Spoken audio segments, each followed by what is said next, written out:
Welcome back, everybody, to the Kev BKA Beloved podcast. I'm your host, Kev BKA Beloved. On today's show, we got what the hell is going on with the Chiefs? Updated NFL power rankings, the Cowboys' massive win. But first, we got to talk about what we won't be talking about today. Just missed the cut. Bronny James makes his USC debut. Love seeing it. Happy to see that he's out there after what happened to him over the summer with his heart condition. Of course, there's the weirdos online that are talking about the performance and all this hype for this, and I don't care. I'm just happy to see the kid on the court performing and healthy. That's all I care about. Shout out to Bronny. Number 2 that won't be making a list. Shohei Otani signing for 10 years, $700 million.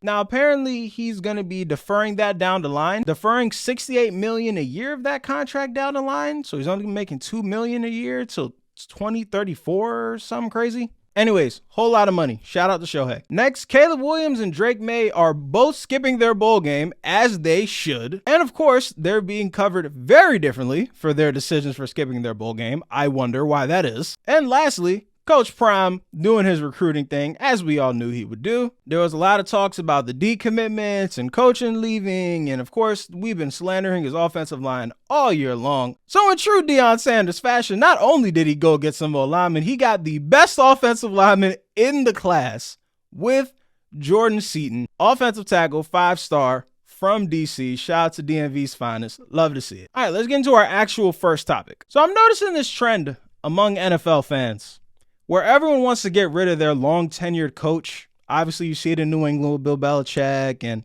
you see it in Pittsburgh with Mike Tomlin. I'm even starting to see it in Baltimore a little bit with John Harbaugh. Ladies and gentlemen, I'm here to tell you the grass is not always greener. In fact, it is often mushy and brown. So take a quick trip with me through NFL history as we look through some long-tenured coaches, historically great coaches, and see what happened after they left their seat. First up, we got Don Shula.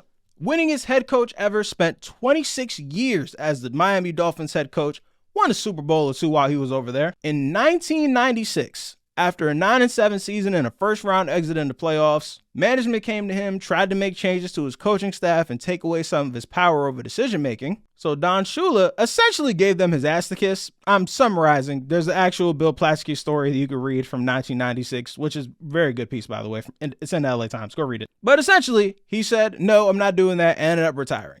So what happened next? Well, they bring in Jimmy Johnson. Yes, that Jimmy Johnson from the Dallas Cowboys, who ended up going 8-8, first year as head coach, last in the division, no playoffs. 9-7, first round playoff exit. 10-6, oh look, they won a playoff game and they lost in the second round. And they haven't even sniffed the Super Bowl since. So that's head coach example number 1. Head coach example number 2, Paul Brown, another one of the greatest coaches ever. If not the greatest coach ever. Depends on how deep in the NFL history film bag you want to go. Coached the Browns to 3 NFL championships.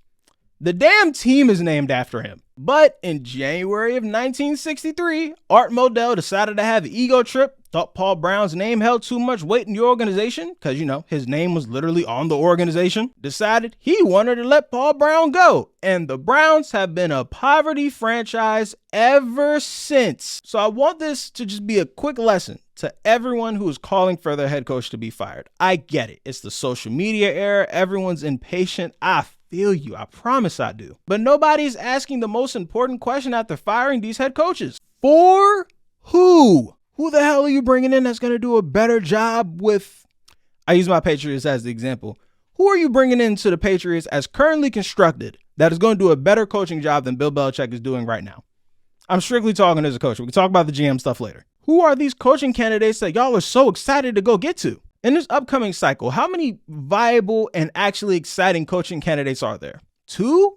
3, maybe? We got Ben Johnson for the Lions. He's the hottest name, but have you seen the Lions lately? That name doesn't glitter the way it used to before. Got Mike McDonald, the DC for the Ravens. Okay, defensive coaches are supposed to be obsolete, but sure. I like Mike McDonald. I like what the Ravens defense is doing. I've been on the front lines for the Eric Bieniemy deserves a head coaching job campaign, but after what the Commander season has looked like this year, it doesn't look like that's going to happen anytime soon. Jim Harbaugh, maybe? Do you want Kellen Moore after you see what the Chargers look like now and how the Cowboys look after he's gone? Brian Flores has the Vikings defense looking better than before, but he's currently suing the league, and Miami's media is making him look like he's the boogeyman and was bullying Tua his whole time down there. So that doesn't look so great. Adam Schefter reported, I think it was about a couple weeks or a month ago that there could be up to 10 head coaching vacancies going into this offseason. I maybe gave you 2 or 3 candidates that are actually eligible and exciting for you to hire on your team. And let's say you're Ben Johnson.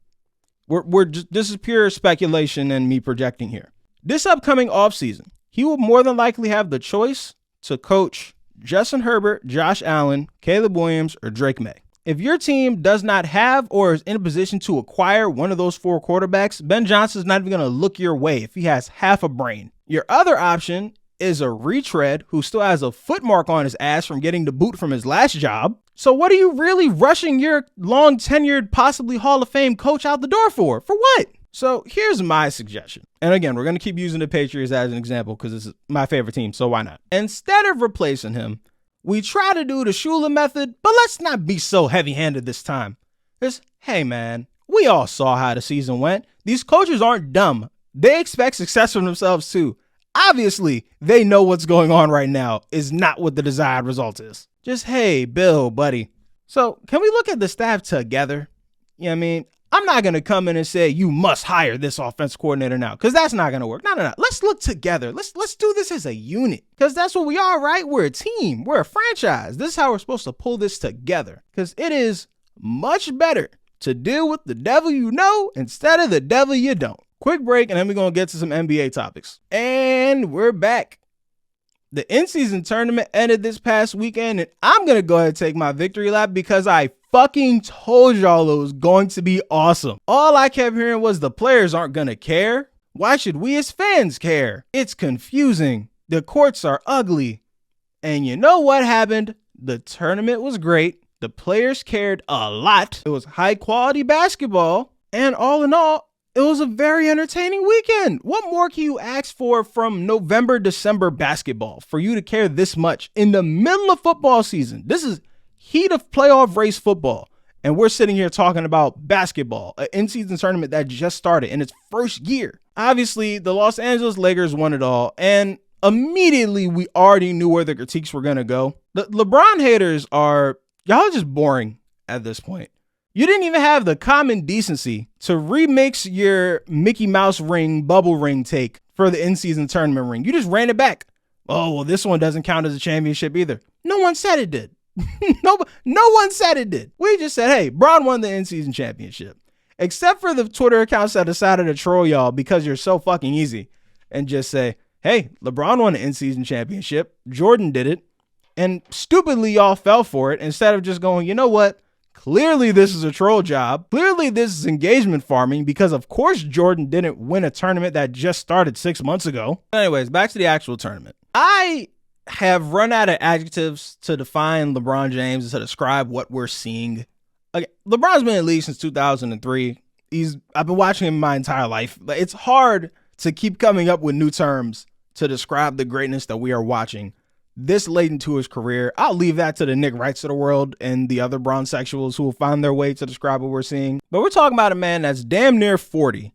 And for every tournament game, he was the best player on the floor, except for the last one. And we'll get there in a second. He won tournament MVP, averaging 26 points, 8 rebounds a game, 7 assists a game on 57% shooting from the field and 60% from 3. What? What? Huh? That's so insane. And the crazy thing is, those are numbers that don't even tell the full story for real, because if you watch the games, it felt worse. Like somehow actually watching the games, it felt like he was doing the team significantly dirtier than what the numbers actually bear out to be. And then Anthony Davis in the final game of the year, he should be obligated to write a handwritten apology to Miles Turner and Miles Turner's mother for what he did to that man. Because dear God, on national TV, 41-20 in front of the world? Oh, come on, Anthony, you ain't had to do that to him. 41-20, 4 block shots, most dominant player on the floor. And all the Anthony Davis stands and Lakers fans came out the woodwork and said, see, all y'all talking down on Anthony Davis. See, we told y'all he can do it. See? And I've never seen a group of people significantly miss the point more than y'all. Guys, we know he can do it. That's our entire point.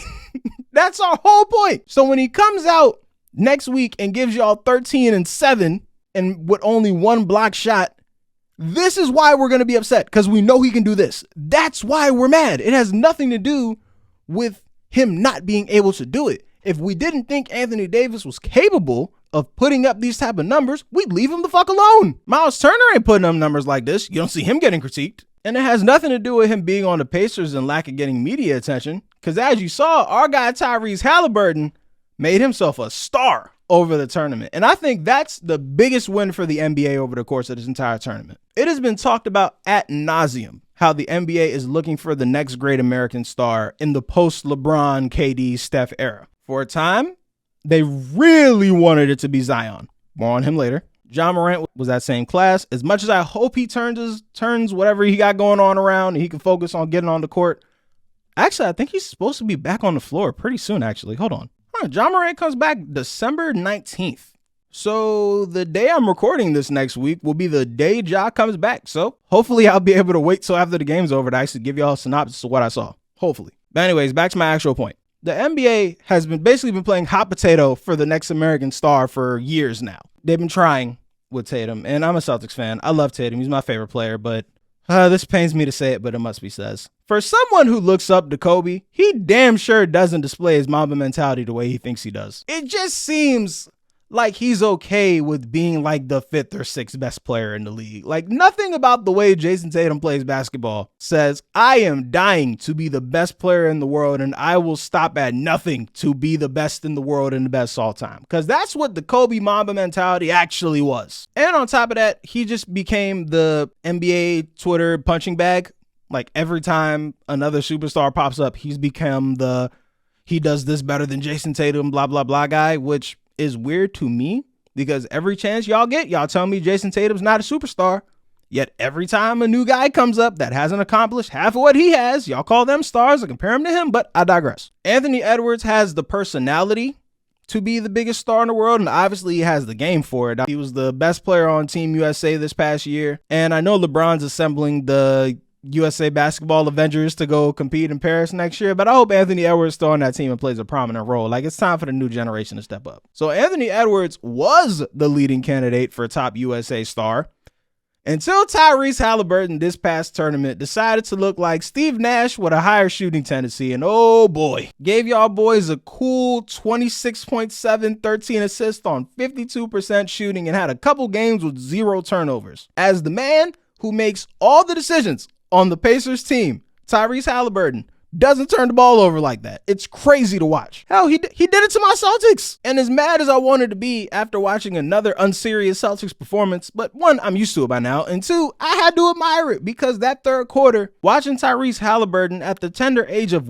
23, take over the game, turn the game on its head, give his team control of the driver's seat, and he won the game in that quarter for his team. He had the momentum from that point on and they won. So right now he is the #1 leading candidate for American star.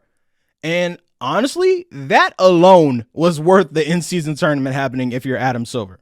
Because this is where I'm going to sound like an asshole, and I promise I don't want to be. The face of the NBA can never be a foreign player. It's not because I'm xenophobic or racist. It's because y'all are. America barely tolerates American black players getting promoted unless they're the model minority. Think I'm crazy? Look at how Patrick Mahomes has been covered the past 24 to 48 hours after his little meltdown on the sideline. You think they're going to let a foreign black person be the face of an entire league? Come on now. Again, this is not an indictment on Adam Silver or me or the NBA. It is an indictment on the American zeitgeist. Plus, none of the foreign players seem to want the spotlight. Like Jokic tells us religiously that all he cares about is horses. Giannis just wants to dunk on people and make dad jokes. Luka is here for buckets and strictly buckets. So I say all that to say, the NBA is dying for an American star, which is why it seems like we do the hot potato between every single time one of these young American players get the ball and be like, oh, is it him? Is it him? Is it him? Is it him? Is it him? Is it him? And the flip side to that is when one of these young American stars are disappointing to us, we rain hellfire down on them the way we are doing to Zion Williamson right now. Watching Zion Williamson on national TV get absolutely destroyed. Him and the Pelicans. It wasn't just him. Whole team getting absolutely destroyed by the Lakers in that in-season tournament was jarring for the entire world to see. Because after Zion's rookie year where he played like 4 games or something, and the Pelicans had all those national TV games, the league made a decision, okay, we're not doing that again. So we haven't seen the Pelicans on national TV in quite some time. So it was the first time a lot of the NBA world really got to watch Zion again. And I know we've been making the weight jokes for a while, but it was jarring to see. And as y'all can see, I'm quite hefty myself, so I'm gonna keep my jokes to a minimum. But the real bummer of it is we expected so much from Zion. Remember when he was coming out of Duke, he was supposed to be the next chosen one. This was supposed to be the best prospect since LeBron and can't miss prospect and more athletic Charles Barkley. And I know he got drafted a little while ago, but I know y'all remember this. And now here we are, year 4 or 5 in his career. This is the first time he's been consistently healthy to start a season. Right now, he's giving us 22 a game on 57% shooting, which for a regular dude will be great. But for the best prospect since LeBron James, it isn't. And that's the point that I want us to really focus on with Zion. The weight thing, it is what it is. Either he gets that together or he doesn't. The fact of the matter is, if he doesn't get his weight under control, he's going to keep getting hurt, because if he keeps jumping and torquing and moving his body the way he does at that size, he's going to keep getting lower leg injuries, because your body's not built to withstand that much force at that weight. That just is what it is. But the reason that it seems like we're holding Zion to this high standard, again, is because of what the expectations were. And the fact that thus far he has failed so miserably. Now, this isn't a Kwame Brown situation where he's out there slumming it, but oh, by the way, before I get off of Zion, last week I spoke about Malik Andrews and Stephen A. Smith and how, since they're journalists, they have to cover things a different way, specifically talking about Josh Giddey, which we've got no updates on that, so we're going to put that on pause for now. We were making fat jokes about Zion all weekend long, and everyone was going, ha, ha, ha, hardy, har, har. Stephen A. goes on First Take on Monday, didn't even make a fat joke for real. Told a story that he was told from chefs in New Orleans on TV on First Take. It is national news now because he repeated a story of the same things we've been saying all weekend long. So hopefully now y'all see the difference of what I mean when I say having a platform like ESPN is different from being someone on the internet like me. To close the NBA segment, I wish the best for Zion. I hope he gets it together as a fan, first and foremost, because I saw what the best of Zion looked like at Duke, and I want to see that in the NBA. That shit looked fun, and I think we should all want to see it. I hope the next American star ends up being Jason Tatum, obviously, because I'm a Celtics fan, and I hope it clicks for him one day like, hey, you want to be Kobe so bad? Kobe would have been killing all these other dudes they're comparing you to. Love seeing Haliburton step up in the world. Happy he got that national TV shine, because let's face it, most of y'all are not watching Pacers games. And shout out to the Lakers for winning the in-season tournament, winning the first one. That goes down to history. All right, we're going to move along to the NFL questions. We'll be right back after this break. All right, welcome back to the NFL questions part of the podcast. If you want to submit your questions to the podcast every Monday morning on Instagram, Facebook, YouTube, and TikTok, you will see a picture in the story and or community post saying, ask me anything. You comment or leave your question, you will hear it on the podcast, just like this. Do a question. What happened to the Chiefs and what happened to the Broncos? Let's start with the Chiefs first. To me, the answer is quite simple, and I think we're making it a little more complicated than it needs to be. They tried to do the Patriots method and they failed. Well, failed is relative because they won the Super Bowl last year, but follow me. The Patriots dynasty method was, we have Tom Brady, so we're going to cheap out on receivers, we're going to protect them the best we can, and we're going to put a great defense behind them on the other side of the ball so that even if we don't have an explosive offense, he only has to do but so much for us to win. The Chiefs try to do the same approach. Like, hey, instead of paying Tyreek Hill $30 million a year, how about we trade him for a couple first-round picks, take defensive players, and we build up that way, and we'll bargain hunt on the receivers. They did one of the 3 steps correctly. They got the defense right. As far as the offensive line, Donovan Smith and Juwan Taylor have just not been it this offseason. Whether it's the penalties or Patrick Mahomes being under pressure all year long or the hits, it's beyond just trading Tyreek Hill away. And also, I don't want to hear they missed Tyreek Hill, they shouldn't have done it. They won a Super Bowl last year. That argument's dead. It's done. It's over. That's the goal. Win a Super Bowl. They won a Super Bowl the first year without Tyreek Hill. They made the right decision. But it's not just that they lost him, it's who they replaced him with. Marquez Valdes-Scantling, Kadarius Toney, and Sky Moore. 0 for 3. Rashee Rice looks like he's going to come along pretty nicely. And Juju Smith-Schuster was for them last year. And he is a complete 0 for my Patriots this year. So he's a wash. Also, Travis Kelce aging and slow decline process happened, I think, a little faster than they expected it to. But that's really all it comes down to for me, man. They tried the Patriots method, and it's just not everyone's the Patriots, dog. I'm sorry to tell you. It's just not everyone's us. And I'm not even saying it's the wrong method. They just chose wrong. Trading for Kadarius Toney, getting a former first-round pick for good value sounds good in theory. But as we've seen, the Kadarius Toney thing, you can argue that he's cost them 2 games this year, if not more. Now, I don't believe in the one play makes or break a game thing. 60-minute football games don't work that way, but you get my point. Valdez-Scantling dropped the pass that could have got him the game-winning Eagles touchdown. Sky Moore has not developed into the receiver we thought he was going to in year 2. And the offensive line tactic of we're going to take all these right tackles and try to make them left tackles. But let's bring it back to reality now. I didn't think the Chiefs were a Super Bowl team from like halfway through the season anyways. I think most of us felt that way, but we kept giving them the Patrick Mahomes and the Reed benefit of the doubt. But I think that's out of our system. It's just not their year. There are at least 2 or 3 AFC teams that are better. There are 2 or 3 NFC teams that are better. They're just not the best team right now. And by most team standards, that's fine. But for a team with Patrick Mahomes, not fine. But that just is what it is, man. The game is a game. Thanks for the question. Part 2 of the question. What happened to the Broncos? All right, now this is the fun side. The Broncos defense turning around in a real way. I think that's the open and shut summary of what we've seen with the Broncos this year. The team started off 1-5 and they were allowing 33 points a game. And then they went 6-1 and they're allowing 15 points a game. I didn't even calculate how much the offense has been scoring because that's kind of irrelevant. The real goal was, hey, Russ, don't turn the ball over. And the one game they lost, Russ threw 3 picks against the Texans, which is why they lost. That's real simple to me. Open and shut case on that one. Everyone is taking all the best.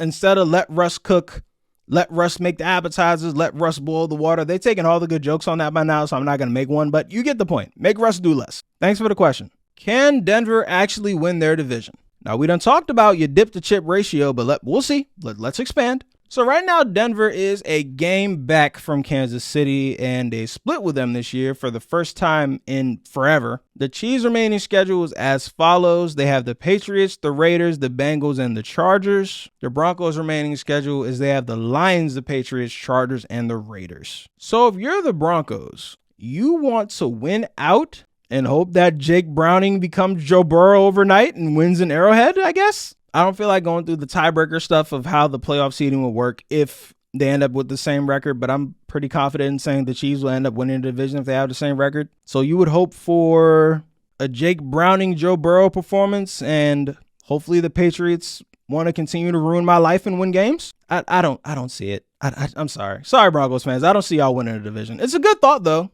Enjoy your playoff spot. You might end up with the 5 seed at this point. Who knows? Thanks for the question. How do you think Bailey Zappe will pan out for the Pats? He did a great job against Pittsburgh.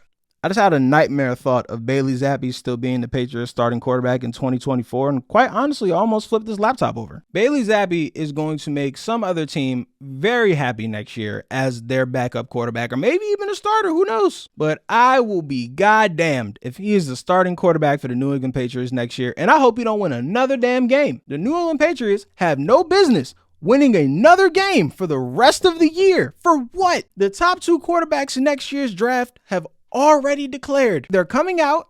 They're not playing in their bowl games. They're preparing right now for whoever the number 1 and 2 pick will be. Right now we're at 2. So we won't even have to make the decision between Caleb Williams and Drake Maye. We'll just take whoever the first person doesn't take. But whoever that quarterback we end up getting at 2, and hopefully once we can get Caleb Williams, but whoever number 2 ends up being, you know who they're going to be better than? Bailey goddamn Zappe. Thanks for the question. Why are there so many quarterback injuries while also having so many bad quarterback roughing calls, penalties? They are supposed to be protecting quarterbacks. All right, first we'll do this by the numbers. From what I counted, there have been 22 quarterback injuries among 17 teams. So over half the teams of the NFL have experienced some way, shape, or form of quarterback injury. Last season, there were 64 different starting quarterbacks all season long. That is an all-time league record. So yes, there's a lot of merit to what you're saying. You're not imagining this. This is a very real thing. And there's 2 reasons for that. Well, 3, but we'll focus on the first 2 for now. Number 1, the quarterback safety rules don't work. Straight up, they don't work. There is a fault between the 2 main quarterback rules. First of which being the Tom Brady rule, which is you can't hit a quarterback below the legs. The second one is the Rodgers rule, which is you can't land your body weight on top of a quarterback. I'm going to take you out of physics class real quick. I promise it won't be too hard. Just follow me. So force equals mass times acceleration. So the force that you are bringing down a quarterback with, if you're not landing on top of them, the force doesn't disappear. It just goes in another direction because you're not accelerating forward anymore. You're now accelerating either backwards to pull them back towards you or diagonally to pull them down to the ground that way, or whatever way you're going to torque your body away from landing on them. That is where the force is now going. It's just not going down on them anymore. Why is that a bad thing? Well, now that we got these big 300-pound or kilograms or grams, because you don't do mass in pounds, we have this big amount of mass that still isn't changing that now has to accelerate in that different direction and apply that force to just a different part of the quarterback's body. So instead of landing all the force on top of the quarterback's like chest, stomach, shoulder, whatever, now we're torquing and that knee's caught at a weird angle.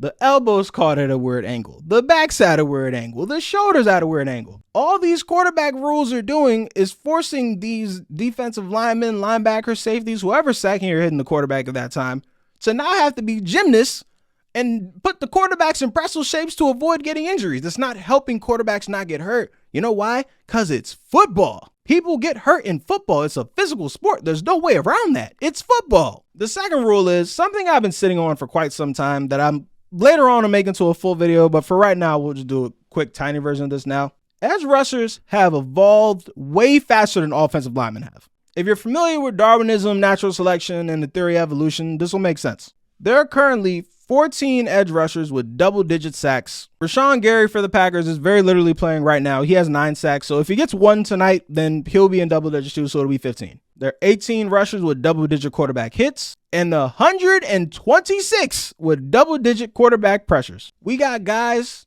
like Micah Parsons who run a 4.3 or 4.4. We got Myles Garrett who runs a 4.5. We have super athletes on the other side of the ball. We got guys practicing pass rush moves with knives and boxing bags, all types of craziness, and offensive linemen simply have not caught up athletically yet.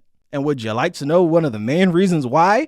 Because if you're that big and that athletic, you're not playing offensive line. You're going to go play defensive line now. Unfortunately, and I'm a lover of offensive line, I'm a former offensive lineman myself, this is still the position the fat kids play. The pros are the most athletic version of those fat kids, but it's still the fat kid position. Only problem is the defensive line used to also be the fat kid position, but they're no longer fat kids. You take a picture of Aaron Donald and put him next to Tony Saragusa from the 2000 Ravens. They both play defensive tackle, technically. You put their pictures side by side, they don't look like they play the damn same sport. Meanwhile, you put a picture of Jonathan Ogden next to Trent Williams, they look pretty much the same. Of the 10 best defensive players in the league, how many of them are pass rushers of some way, shape, or form? 7? 8 maybe? Now, are there 5 teams that the average NFL fan can name 2 offensive linemen on? For good reasons. Not because they keep getting holding penalties and all that there. Can you name 2 offensive linemen on 5 teams in the league? I don't think so. So that's another reason why. That one, I don't know what the fix is. Because again, the more athletic that the bigger kids get, they're going to start playing defense. Because if you're an athlete, there's only but so much use we can put your athleticism to for pulling and going to cut off linebackers and going out on screens. It'll be much better used rushing the passer. Oh, last point before I get off the quarterbacks. Of the top 5 leading rushers of quarterbacks, Lamar Jackson, Jalen Hurts, Justin Fields, Josh Dobbs, Josh Allen, only one of them has missed time at all, and that's Justin Fields, who got a dislocated right thumb getting sacked in the pocket. So we can go ahead and dead the whole rushing quarterbacks are more injury prone, right? Because the facts just don't back it, especially with Josh Allen, who runs like he's a defensive lineman. We can dead that now, right? All right, quick break, and then we'll get into our last segment of the day, the power rankings. All right, power rankings, my favorite segment of the week, where fan bases get mad at a complete stranger because I don't think your team is as good as you do. Now, ladies and gentlemen, I'm not going to lie to you. This is the toughest week I have ever had to do this list. And let me tell you why. There are 3 8-5 teams. There are 7 7-6 teams. There are 6 6-7 teams. And to be honest, most of them are interchangeable because that's more than half the league are about a game or 2 separated from each other. So this whole list could look incredibly stupid by the time the wild card round gets here for the playoffs, but that's the game we play, baby. That's what we do. So without further ado, let's go to the first two out. The Los Angeles Rams are at the 12th spot, quote unquote. They're currently a game out from the 6th seed, and they're tied for the 7th seed with the Packers and the Seahawks. They've swept the Seahawks this season, if you remember that, so they own the tiebreaker over them. And the Packers just lost to Shinebox Tommy. I don't care how many Cutlass commercials they give you, it's still Shinebox Tommy. So it's kind of hard to believe in the Packers right now. Their upcoming schedule is as follows. The Commanders, the Saints, the Giants, and the 49ers in that last game of the year, where there's a good chance the Niners might already have home field or whatever seed they're going to have locked up by then. So as far as getting to that 6 or 7 seed, I really like the Rams' chances to get in there. Number 11, I got the Bills. They don't own a tiebreaker with most of the teams that are ahead of them. However, if this team makes it into the playoffs, whether that be a 7 seed or the 5 seed, nobody wants to see them. And we thought they were left for dead after they lost to the Broncos that day. Ken Dorsey gets fired. Josh Allen can't stop turning the ball over. Well, he still turns the ball over once in a while, but it's Josh Allen. We're never going to change that. They're inching closer and closer. They just beat Kansas City in Kansas City. I don't care about that offsides penalty. One play does not decide an entire game. I keep trying to tell y'all this. And their remaining schedule is Cowboys, Chargers, Patriots, Dolphins. And if they could win that Cowboys game, and if the Dolphins drop one of those games on the rest of their schedule, which we'll get to later, that Dolphins game could be for the division. Forget a wild card spot. They could win the division still. I'm just saying. A couple weeks back, we thought the Bills were left for dead. Earlier in this podcast, I think I might have said that Sean McDermott still might get fired. And here we are. All right, bring me in my graphic, future Kevin, that is editing this. Thank you. Number 10, we got the Detroit Lions. They are here on record alone, but boy, are they falling off fast. In a part of their season where we thought that they'd be cruising to the 1 seed right now, while the Niners, Seahawks, and Cowboys are beating each other up. But oh my God, the complete opposite. And they still have to play the Cowboys this year. I don't know, man. Again, they just scream first round exit to me. And if the Packers could get their shit together even a little bit, they could take that division from them. But it doesn't look like that's going to happen. Number 9, we got the Denver Broncos. Who knew we'd be here? A team that got 70-pieced is now in the top 10 of the power rankings. And I'm sure I'm not the only one who has them on the list. Let me tell you how they got here. They own a tiebreaker with pretty much every team they're competing in the wild card spot with because they beat them all during this winning streak. They're 1 game behind Kansas City for the division. Now, barring any crazy unforeseen circumstances, I don't see them winning the division, but it is worth noting. For the entire season, this statement may not apply, but it does apply now. For this win streak, you can't tell me there's 5 defenses better than what's going on in Denver right now. Not to mention they got the best corner in football over there, and Russ has finally learned to, I have to make a cooking joke, I'm sorry. Russ has finally learned to just simmer. You don't got to cook fully, just simmer. Just let it simmer, let the onions caramelize. You ain't got to do too much. Number 8, we got the Jacksonville Jaguars. Rough loss to Joe Flacco and the Browns. Not going to lie. And on most weeks, you would drop lower. However, most of the teams that I wanted to put above you, they lost to. Or they have worse records than you, or you beat them already. So, hey, you're here at 8. And looks like Trevor Lawrence is apparently Wolverine because broken ankle, sprained ankle, popped Achilles, doesn't matter. He came out the next game and he played. And that was after 6 days rest, so I expect him to look even better for the rest of the season. We'll see how it goes against Baltimore on Sunday night. Depending on that performance, you may not be on this list next week, but let's see. Number 7, I got the Cleveland Browns. Now, this positioning is heavily based on the fact that you just beat the Jaguars, so I couldn't justify putting you below them. And guys, if I told you the Cleveland Browns and the Kansas City Chiefs have the exact same record right now, would you believe me? The Cleveland Browns, who have started 4 different quarterbacks this year, have the same record as a defending champion Kansas City Chiefs, who have one of the greatest quarterbacks to ever live at the helm. Crazy, right? But there's 2 things in life that we do not rate and appreciate nearly as much as we should.